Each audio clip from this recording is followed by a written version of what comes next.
Om Shanti to all the beautiful souls. आज आपके सामने 18 मई 2025 की मुरली है। ये अव्यक्त मुरली है 25 मार्च 2005 की, जो कि फिर से रिपीट हो रही है 18 मई को।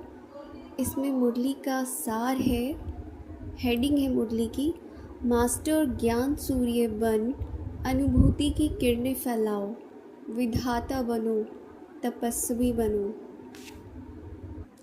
आज बाबा ने 2 शब्दों पर जोर दिया है बहुत, प्रतिज्ञा और दृढ़ता, कि दृढ़ता से प्रतिज्ञा करो। दृढ़ता से प्रतिज्ञा क्या करनी है? सुख देना है और सुख लेना है। प्रतिज्ञा तो हम करते हैं कि ऐसा हम करेंगे, कोई भी अच्छा काम करने जा रहे हैं तो हम करेंगे, लेकिन उसमें दृढ़ता नहीं होती तो बहुत बार ऐसा होता है, सिचुएशंस आती हैं, हमारे से सारी बातें भूल जाती हैं। ठीक है, हम अब प्रतिज्ञा करते हैं क्रोध नहीं करेंगे, ठीक है, लेकिन दृढ़ता नहीं होती तो टाइम आएगा और भूल जाएगा, क्रोध आ जाएगा, फिर बाद में याद आता है।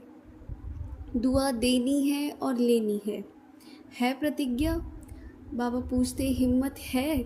जिसमें हिम्मत है आज से दृढ़ता का संकल्प लेते हैं कि दुआएं लेंगे और दुआ देंगे, वह हाथ उठाओ। फिर बाबा पूछ रहे हैं पक्का? फिर से पूछ रहे हैं पक्का? कच्चा नहीं होना। मतलब भगवान को भी पता है कि हम कितनी प्रतिज्ञाएं तोड़ते हैं, इसलिए उसे भी बार बार पूछना पड़ रहा है। कच्चे बनेंगे ना तो कच्चे फल को चिड़िया बहुत खाती है। दृढ़ता सफलता की चाबी है। सभी के पास चाबी है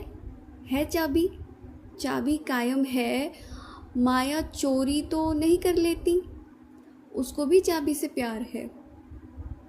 सदैव संकल्प करते हुए यह संकल्प इमर्ज करो, मर्ज नहीं इमर्ज करो।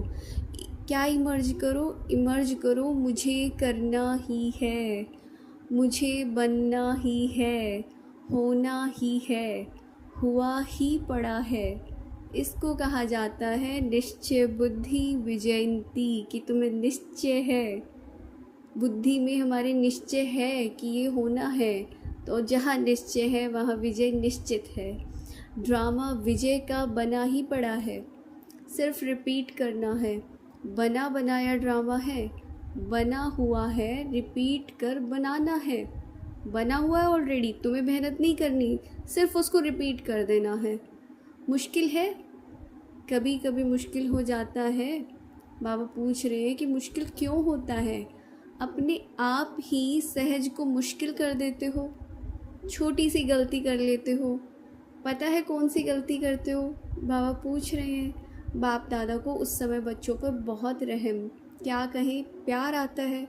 क्या प्यार आता है?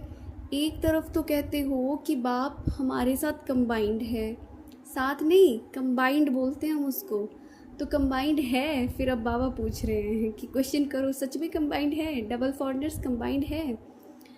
तो सबसे बाबा पूछ रहे कि कंबाइंड है? तो बात वही, अगर बाप कंबाइंड है तो ये मुश्किल कैसे हो सकता है कि तुम्हारी विजय कभी हो और कभी ना हो? ये तो सहज है। तो ये मेन कुछ पॉइंट्स थे मुरली के। आज का वरदान है, महसूस करेंगे सर्वशक्तिमान शिव पिता का वरदानी हाथ मुझ आत्मा के सिर पर है। बाबा वरदान देते हुए कह रहे हैं, नॉलेजफुल स्थिति द्वारा परिस्थितियों को पार करने वाले अंगद समान अचल अडोल भव। नॉलेजफुल स्थिति द्वारा परिस्थितियों को पार करने वाले अंगद समान अचल अडोल भव। रावण राज्य की कोई भी परिस्थिति व व्यक्ति जरा भी संकल्प रूप में ना हिला सके, ऐसे अचल अडोल भव के वरदानी बनो। क्योंकि कोई भी विघ्न गिराने के लिए नहीं आता है, मजबूत बनाने के लिए आता है। नॉलेजफुल कभी भी पेपर को देखकर कंफ्यूज नहीं होते हैं। माया किसी भी रूप में आ सकती है, लेकिन आप योगा अग्नि जगा कर रखो, कि तुम अपनी योग की अग्नि को जगा करके रखो, वो चाहे किसी भी रूप में आए। नॉलेजफुल स्थिति में स्थित रहो तो सब विघ्न स्वतः ही समाप्त हो जाएंगे और आप अचल अडोल स्थिति में स्थित रहेंगे कि हमें नॉलेजफुल होकर रहना है। हमें इतनी नॉलेज होनी चाहिए कि माया का वार किसी भी समय हो सकता है, किसी भी रूप में हो सकता है। जब ये नॉलेज बुद्धि के अंदर रहेगी तो फिर दूसरी कोई बात आ ही नहीं सकती सामने कि तुम्हारी हार हो जाए। स्लोगन है आज का, शुद्ध संकल्प का खजाना जमा हो तो व्यर्थ संकल्पों में समय नहीं जाएगा। अगर शुभ संकल्पों का खजाना जमा होता है तो व्यर्थ जा कैसे सकता है। ना कोई व्यर्थ थॉट आएंगे, ना कोई वेस्ट अदर चीज़ें, मतलब वो टाइम ही नहीं जाएगा उस तरह से। अव्यक्त इशारा है, रूहानी रॉयल्टी और प्योरिटी की पर्सनालिटी धारण करो।